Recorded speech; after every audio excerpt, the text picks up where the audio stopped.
I love this time of year when tomatoes actually taste of something and the crop just keeps coming and coming.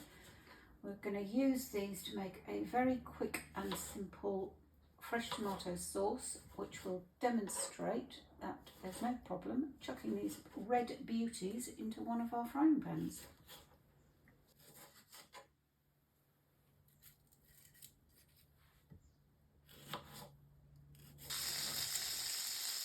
Right, we've got some butter in there, and I'm just going to add some olive oil so the butter doesn't burn. And then in go all these tomatoes.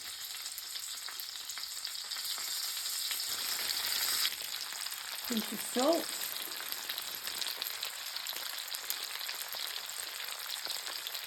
And they're just going to sit and gently stew in that buttery oil.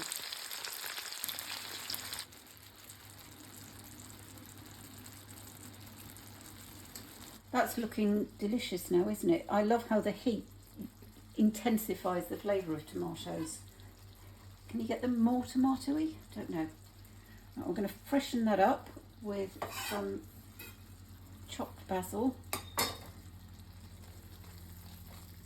Don't want to overcook the basil, I'll just flatten it out. So there you have it, tomato and basil sauce. Okay, just going to add the pasta. Can't remember what this one's called, we'll have to ask Rachel and Roddy.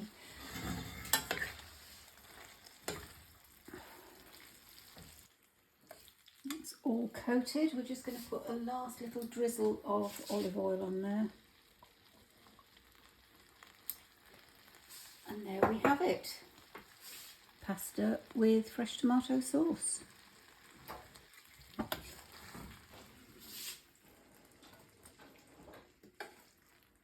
No damage to the pan.